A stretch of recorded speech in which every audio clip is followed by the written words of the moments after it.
I'm Zoro, and welcome to Star Haven. Welcome, Star Warriors. There's a lot I want to talk about when it comes to the remake of Super Mario RPG, but I think for today, the things I really want to focus on are aspects of the game that I feel over time may not be as obvious of what they might actually do for the remake. A lot of these things are little details about the game that are just kind of hidden. Others take a bigger impact on the player. So I kind of want to go through these and talk about it a bit. So without further ado, this is 7 things I'm looking forward to seeing addressed in the remake. First and foremost, Beetle Mania. There's probably one big memory that I have as a kid, and that is playing Beetle Mania. There are a lot of times that I would get to this point in the game, and I would do nothing for hours trying to beat my high score on this thing. What it is there is a toad that you first meet in the Mushroom Kingdom who tells you not to bother him in a very sarcastic way. Hey, just for a moment, I won't take much of your time. YouTube is based off of a few algorithms, if people like the video or not, and watch time more than watch percentage. So if you would, like the video, and if you start, please try to watch to the end. It really helps the channel get seen in the algorithm and helps me as a content creator. With that, back to the video. Later in the game, after you have rescued Princess Peach, you are able to come back to this point and buy his Game Boy from him for 500 coins, which is pretty steep for that point in the game. There's not really a whole lot of coin generation at that point. But once you do have the game, you are treated to this background, which is just kind of a side-scrolling thing with the tile set from Super Mario World, which I thought was a cool little reference. There's not like a whole lot of details here, and like the ground is super big. But then you get these 3D red turtle shells that drop down on you. You're just a little beetle, is what the Sniffets were actually chasing leading up to Marymoor and Booster's Tower and whatnot. So it's kind of little reference there, and probably why the game you don't have access to until this point. So it's just kind of cool. But as you get hit, the more and more you get hit, you have to kind of mash the buttons to stay alive. And the goal of the game is just chain reaction. The shells, once you shoot them, they turn into little stars, which the stars can break other shells and give you a bigger score. Each combo gives you more and more points, so realistically you want to fill up the screen with as much as possible and let that combo go for as long as possible.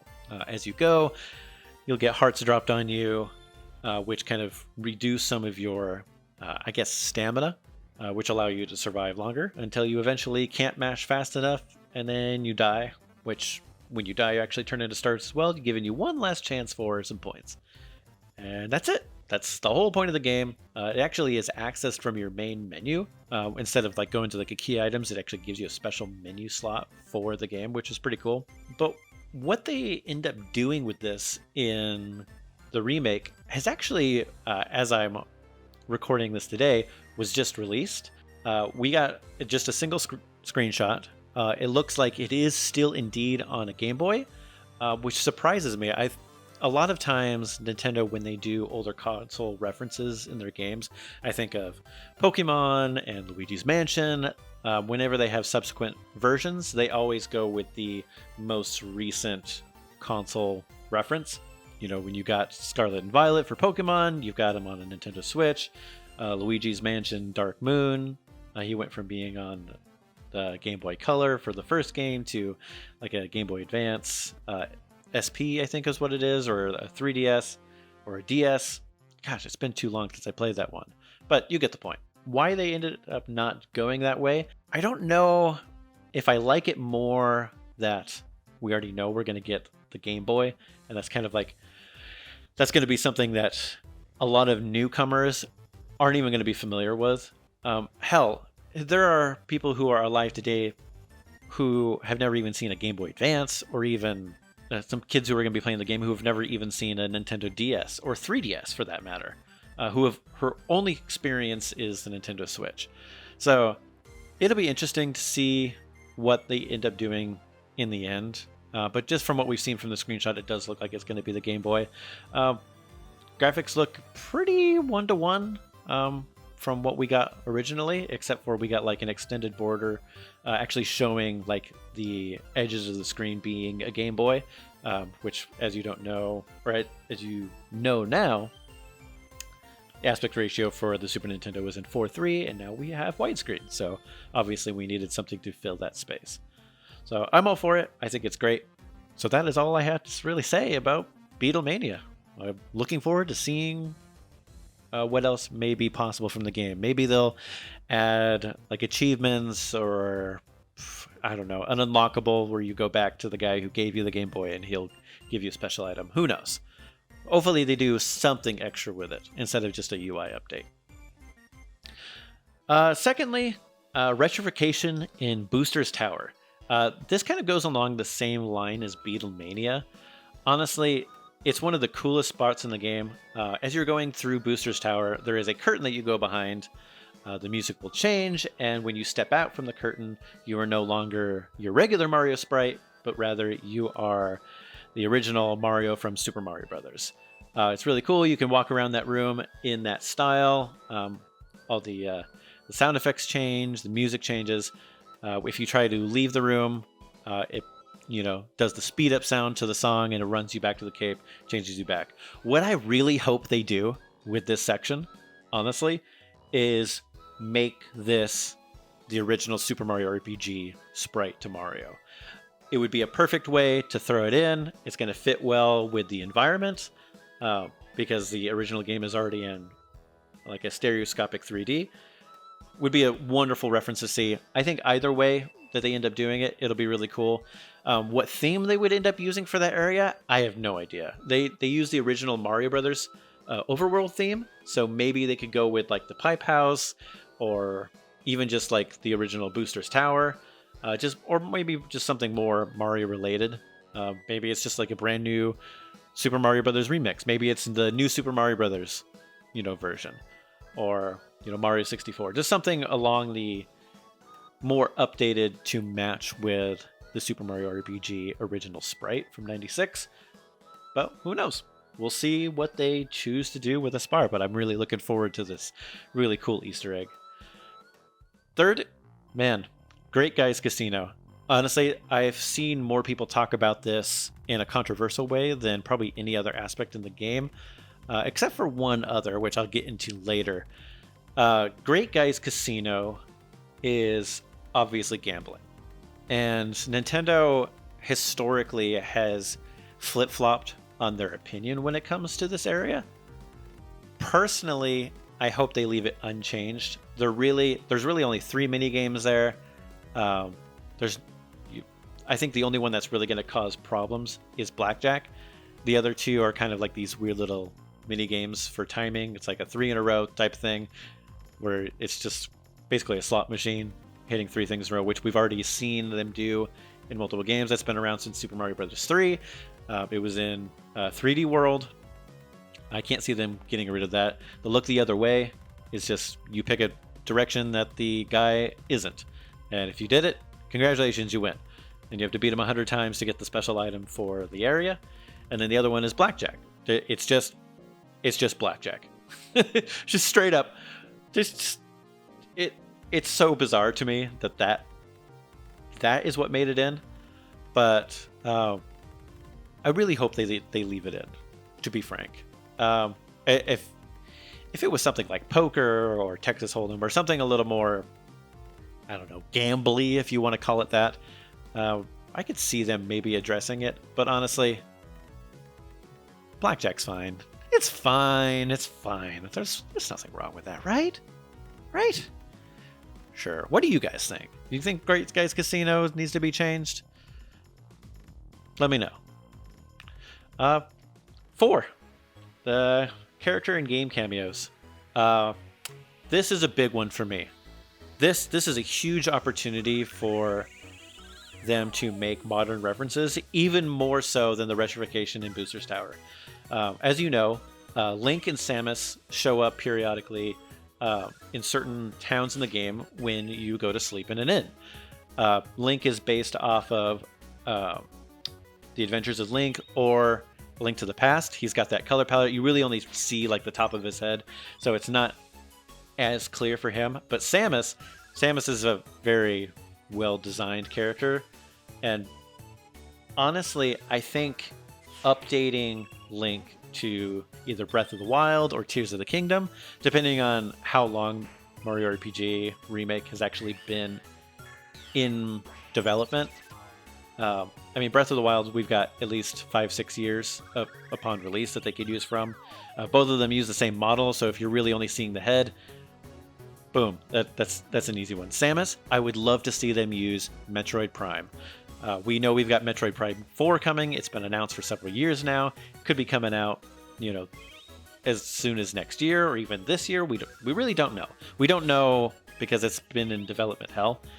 But honestly, it would be a perfect chance for them to do that. The other reference that we got in the game that hasn't been addressed yet, because we've seen the toy box in Booster's Tower, which is actually hasn't changed at all. It actually has the original toys in it, but it was so pixelated before, nobody really knew what was in that box. But the other one, there is a shop in the volcano section of the game where there are 3 figures on the shelf in the back, and that includes the ship from Metroid, Star Fox R-Wing, and the Blue Falcon from F-Zero.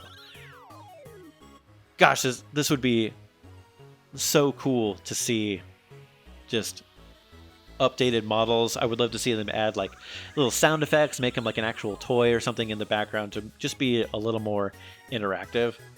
Honestly, I really hope these parts aren't cut from the game. They just mean a lot to us who played the Super Nintendo at the time. They were kind of just like the big other franchises of that era. And, right after Mario RPG came out, we quickly got reintroduced to true 3D with Mario 64. It was not very long afterwards. So, hopefully these are retained. And we get just to retain a little bit of a piece of my childhood in this area. Number 5, the Marymoor kiss scene. For those of you who don't know, your attempts to rescue Peach, you've heard me mention Booster's Tower a lot. This is actually a very pivotal point to the game. You go into Booster's Tower. When you get to the top, they escape. Booster with Princess Toadstool, who has Peach locked up at the top of the tower, which is its own little is it Rapunzel reference there.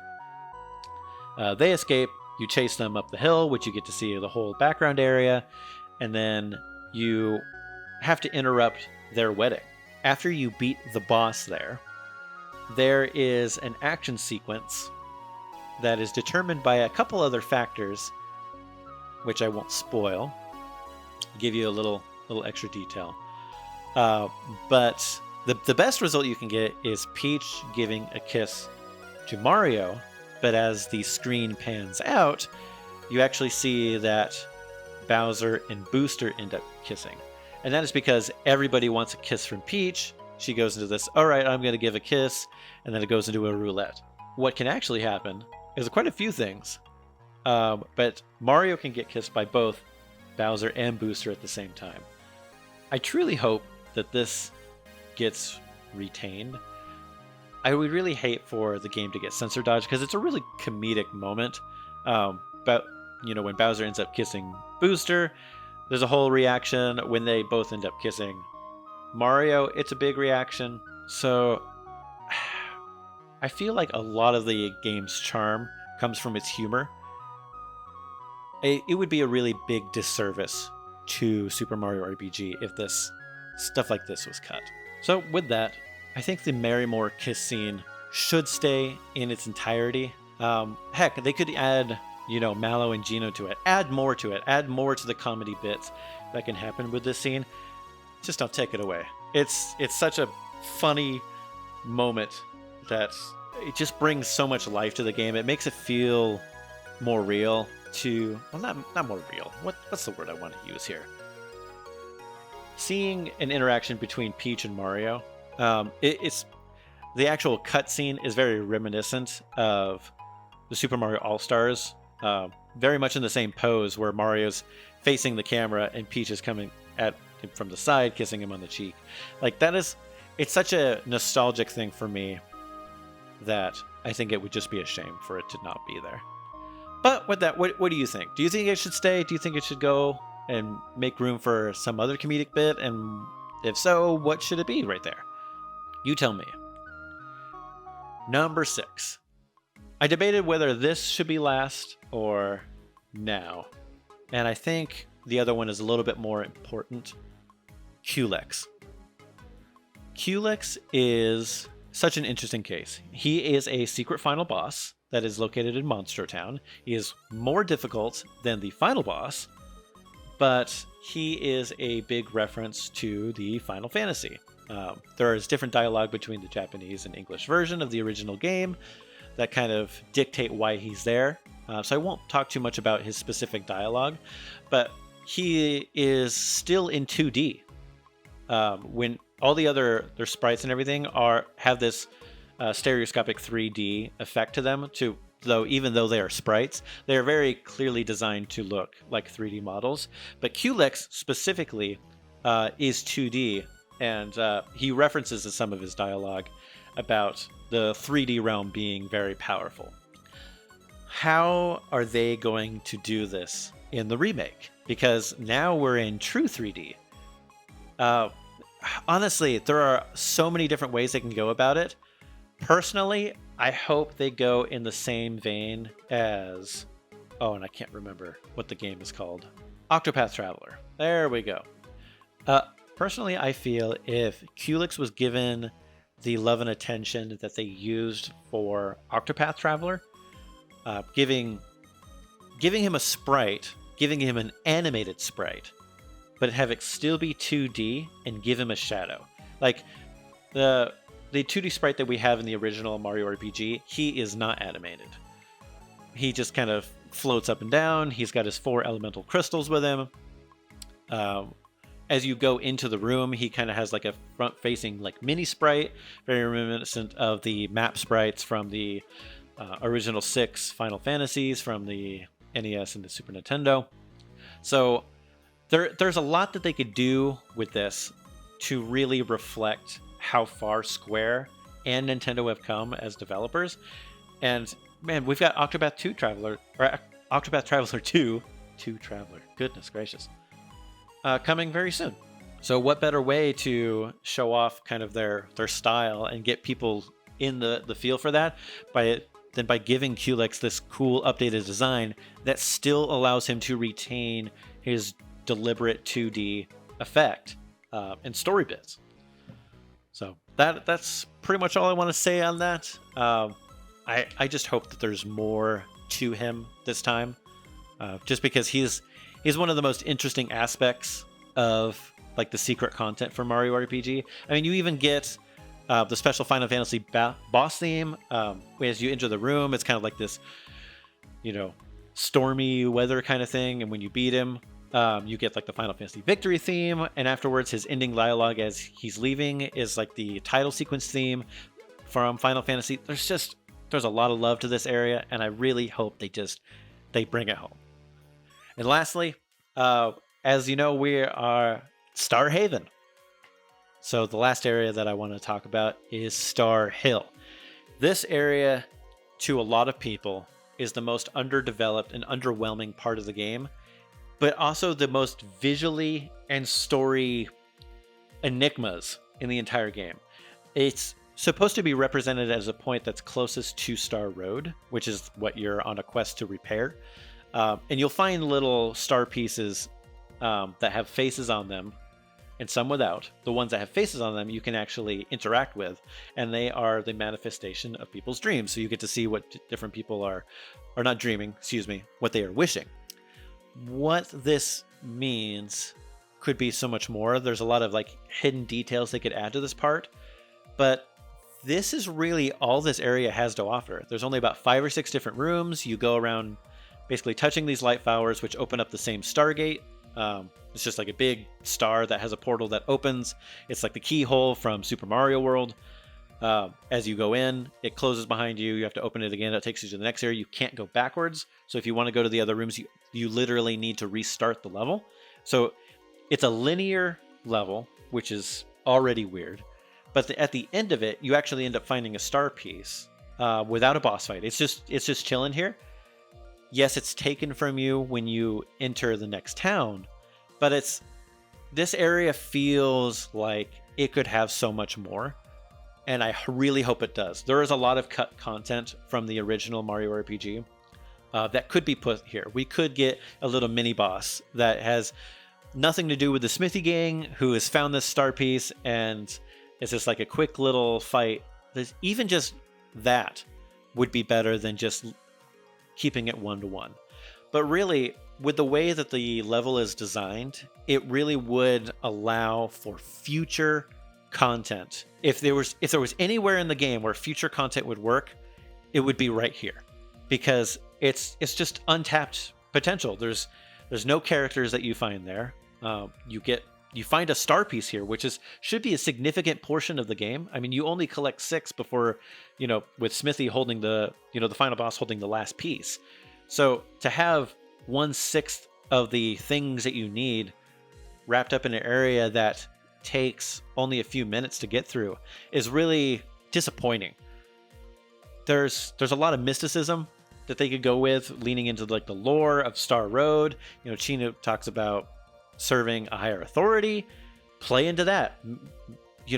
They could put Rosalina right here, or make a reference to the observatory. Hell, they could put it up in the background. Heck, they could populate the area with Lumas. Like something to bridge Super Mario RPG together with modern times would be absolutely incredible. Man, I get so emotional just talking about this game. It is the biggest potential spot for them to just give us something new. And I hope and pray and wish upon Geno Star that we get something new here. While this is only a handful of things I would like to see changed or addressed in the Super Mario RPG Remake, this is by no way all the secrets Super Mario RPG has to offer. What are you hoping to see changed?